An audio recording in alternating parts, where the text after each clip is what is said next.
강대희 서울대 총장 최종 후보자 결국 조금 전에 자진 사퇴했습니다. 성희롱, 논문 표절, 성추행 등등의 의혹과 논란이 계속 이어진 끝인데요.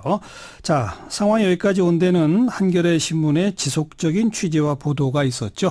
이 취재를 그동안 해왔던 한겨레 신문의 김완 기자 지금 스튜디오에 나와 있습니다. 어서 오십시오. 네, 안녕하세요. 네, 저희 방송국으로 거의 다 왔을 때서야 자진 사퇴 소식을 들었겠어요? 네, 그렇습니다. 오고 있는 도중에 네. 그 보도 자료를 봤습니다. 자진 사퇴 소식을 듣고 우선 느낌이 어땠어요? 여러 가지 계속 취재를 해왔는데요. 결국엔 이분의 어떤 개인적인 감정이나 이런 부분이 아니라 그 서울대 총장으로서 업무를 수행하기에 여러 가지로 부적절하다라는 생각을 했었습니다. 근데 저희가 보도를 시작한 이후에 교육부나 서울대 쪽에서 특별한 해명이나 대답을 내놓지 않고 있었는데요. 그래서 사퇴를 하신 거를 보고 결과적으로 이분이 지난 세월 해왔던 일들에 대한 어떤 책임을 조금이라도 지는 것이 아닌가 이런 생각이 들었습니다. 38년 만에 의대 출신 총장이다. 이렇게 이제 화제를 모았었는데. 네, 그렇죠. 의대 학장도 오래 지냈죠? 의대 학장을 의대 역사상 두 번째로 3년임을 하셨고요. 3년임? 네, 연임을 3번 하셨고. 한 번 학장 임기가 3년? 4년? 2년인 걸로 제가 알고 2년? 있는데. 그럼 6년을 하셨고요. 그리고 이번 서울대 총장의 경우엔 지난번 총장 때 2순위로 올라가신 분이 총장이 돼갖고 좀 논란이 있었습니다. 네네. 그러니까 1순위를 제치고 특별한 이유 없이 2순위 총장이 돼서 윗선에서 개입한 것이 아니냐 이런 논란들이 있어서 그걸 이제 보완하기 위해서 직선제 성격을 가미를 해서 선출한 총장이거든요. 예. 그래서 처음으로 이제 학생들이 전체는 아니지만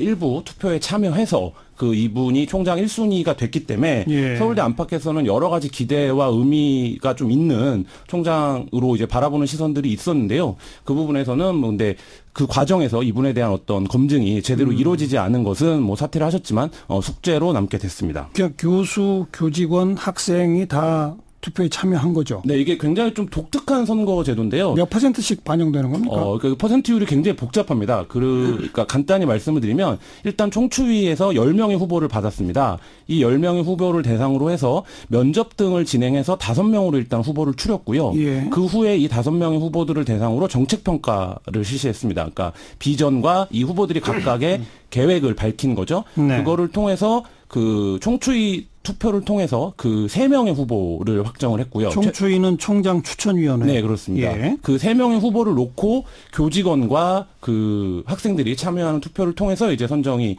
된 것이라고 이제 보시면 되고요. 예. 이 총장 추천위원회는 서울대 인사 20명, 그러니까 서울대 교직원이죠.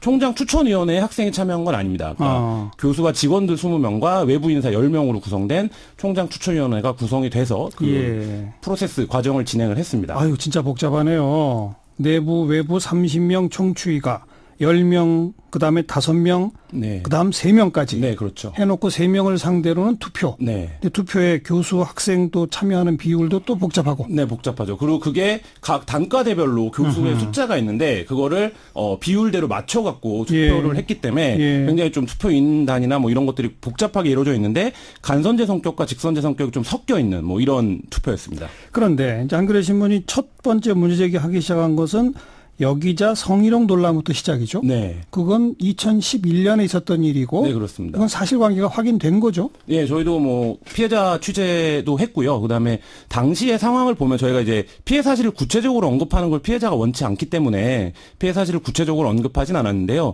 다음 날 이 일이 있고 났고 이 강대희 총장 후보자의 어떤 당시에는 이제 대외협력실장이었는데 서울대병원 성희롱이 있고 나서 바로 다음 날 서울대 총장과 서울대 병원장이 해당 언론사에 직접 찾아가서 사과를 했습니다. 그리고 당시 서울대 총장은 피해자를 직접 만나서 면담을 하고 사과의 뜻을 재차 밝혀서 당시에 사건이 무마가 됐던 것이거든요. 그러니까 그건 학교 측 총장과 병원장이 공식적으로 인정했다는 얘기네요. 네, 그렇죠. 그리고 그 언론사에는 이제 우리가 그 문제로 인해서 당사자 강대희 당시 이제 대협력실장의 보직을 해임하겠다 이렇게 이제 통보도 해주었던 상황이죠. 네.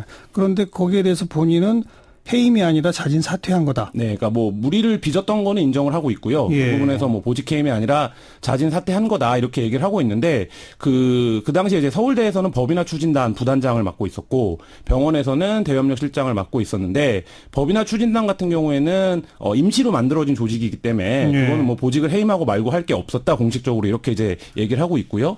대외협력실장 같은 경우에는 후에 의대 학장에 출마할 예정이었기 때문에 자기가 내려놓은 거다 이렇게 얘기를 하고 있는데 네. 그 시점은 어쨌든 그 사건 이후고 서울대 당시 총장이었던 분은 그건 보직해임으로 보는 것이 맞다 이렇게 이제 저희한테 취재 과정에서 얘기를 했었습니다. 그런데 그리고 곧 조금 있다가 의대 학장이 됐다면서요? 네, 그렇죠. 그거는 학장은 선출입니까? 어떻게 되는 겁니까? 의대 교수들에서 이제 선출을 해서 학장이 됐던 건데요. 뭐 그 부분에서는 뭐 이분이 여러 가지 뭐 서울대 의대에서 활동을 해왔던 것들이 인정이 되어서 그러니까 됐던 것으로 알고 있습니다. 어쨌든 총장이 공식 인정한 이 성희롱이 있었다는 것은 팩트고, 네네. 그리고 총장은 그거는 보직 해임이었다라는 식으로까지 입장을 밝혔다는 거죠. 당시 저희 총장은. 취재 과정에 취재 응했었습니다. 근데 그렇게 보직 즉 서울대 병원 대외협력실장에서 보직 해임된 직후에 선출로 학장이 되었다? 네.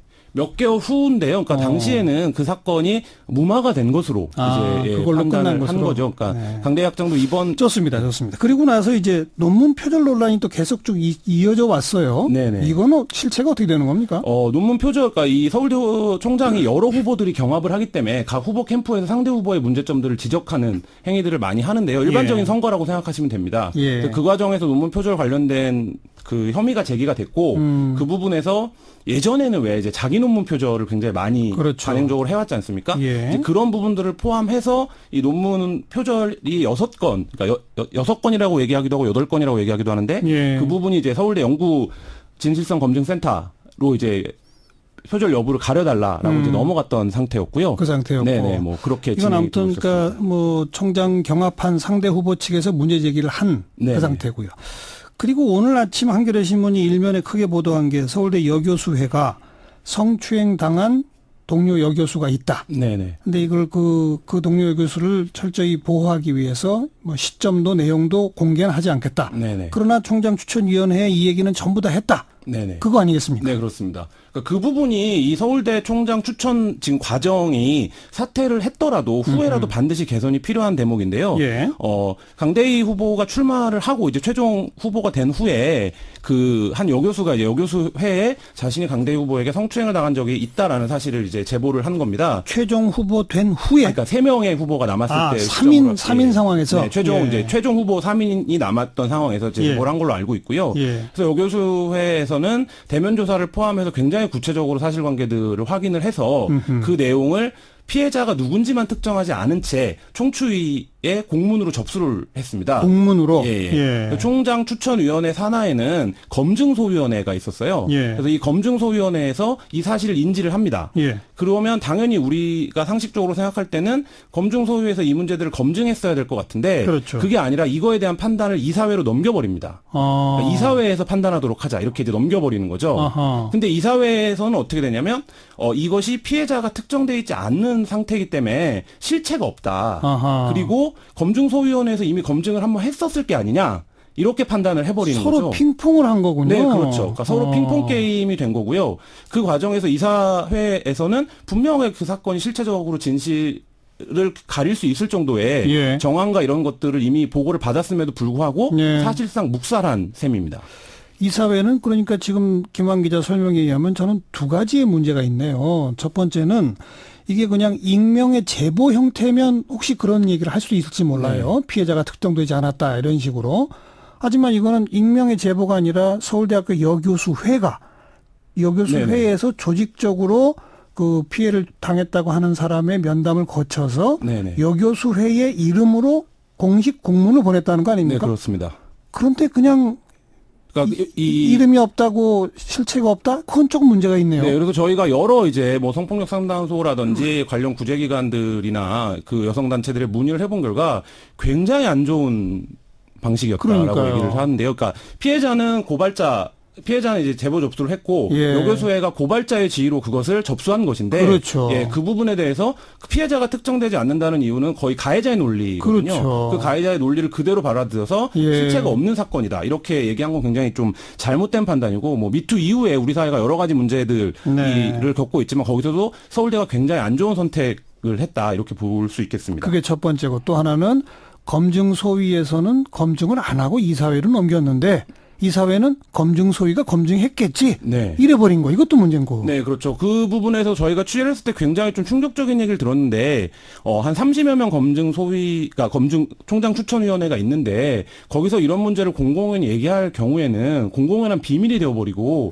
그게 결국엔 서울대 조직에 마이너스가 된다. 외부로 나가면. 허허. 이렇게 이제 해명을 하더라고요. 그래서 그 부분에 놓고 보면 우리가 어떤 서울대주의 이런 것들이 크게 보면 지금은 총장 검증을 하지만 결국엔 다 서울대 구성원들이 그 부분에서 좀 자신들의 어떤 도구만에 빠진 게 아닌가 뭐 이런 생각도 들었습니다. 그러면 검증 소위라는 이름 자체를 붙이질 말든지요. 뭐하러 그런 거 만듭니까? 검증 소위에서 그 성희롱 사실이 접수가 됐는데 아예 논의조차 하지 않은 거예요. 그러니까 그 부분도 굉장히 좀 놀라웠습니다. 그 2011년 여기자 성희롱 사건. 네, 그러니까 그 여고도 성추행 사건도 공문으로 접수가 됐고, 예. 뭐 그런 부분들이 다 전혀 논의가 되지 않은 거죠. 예. 그리고 심지어 그 검증을 어떤 방식으로 했냐면 자가 검증서를 받았어요. 그러니까 질문지를 주고 그 질문에 체크를 하는 그 질문 중에 한 항목이 성비위 사실이 있었습니까라는 질문이 있었는데 거기에 당연히 강대희 후보자는 성비위 사실이 없었다라고 체크를 해서 네. 넘어오니까 이사회에서는 성비위 사실이 없었다라고 검증 결과 넘어왔다 이렇게 판단을 해버리니까 이 과정 전체가 다 부실하고 요식행위에 불과했다 이렇게 이제 보여지는 거죠. 네.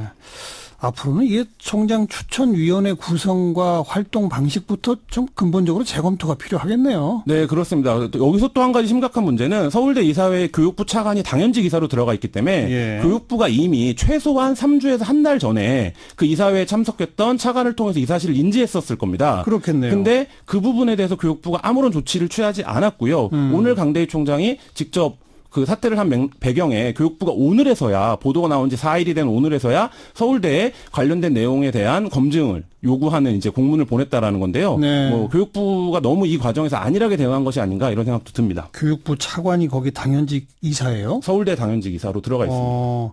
그리고 그 이사회에 지금 여교수회의 공문이나 이런 것들 다 이미 가 있었다는 거 아닙니까? 그렇죠. 한겨레 신문 보도 전에 알았다는 거 아니에요? 그러니까 최소한 저희 보도 한 3주 전쯤에는 알았을 수밖에 없죠. 근데 보도가 나오고 나서야 재조사하라고 했다. 보도가 나오고 나서도 이제 뭐 처음에 입장이 없다라고 했다가 하하. 예, 그렇게 이제 진행이 됐습니다. 왜 그랬을까요? 글쎄요, 뭐 여러 가지 생각이 드는데요. 일단 국민대 총장에서 직선제 성격이 가미돼서 이제 선출된 후보이기 때문에 그 부분에 대해서 좀 부담을 가진 것이 아닌가. 뭐 이게 이제 1차적으로는 그런 생각이 들고요. 좀 더 깊이 생각해 보면 우리가 뭐 교피아라는 말 들어보셨을 거예요. 네. 뭐 교육 마피아라고 네. 불리는. 근데 이제 그런 것들이 암암리에 작용을 해서, 그러니까 차관도 이사회에 참여해서 그거를 그러니까요. 최소한 예. 묵인했기 때문에 예. 그 부분에 대한 어떤 책임, 뭐 이런 것들이 제기될 수 있기 때문에 좀 미온적으로 대응을 했던 게 아닌가라는 생각도 듭니다. 뭐 총장 추천위원회도 이사회도 뭐 아무 문제 없다는 식으로 그냥 대충 넘어가려고 했던 거라고밖에 말할 수가 없네요. 그러니까 이게 학교 밖에 있는 사람들은 사실 그건 그 학교의 문제니까 이렇게 생각할 하는 경향이 클 수밖에 없기 때문에 뭐 그런 부분들에서 좀 자기들만의 어떤 방식으로 이 문제를 풀어갈 수 있다 이렇게 생각한 건 아닌지. 근데 서울대 위상이 한국 사회에서 그런 것이 아니기 때문에 뭐 국립대 중에 하나이긴 하지만 여러 가지 상징성을 감안하면 굉장히 좀 교육적이지 못한 예. 방식이었다는 생각이 듭니다. 이번 계기로 서울대학교에서 전반적인 이 시스템 재점검하고 개혁이 있어야 할 것 같습니다. 그동안 취재하느라고 애쓴 한겨레 신문의 김완 기자였어요. 고맙습니다. 네, 감사합니다.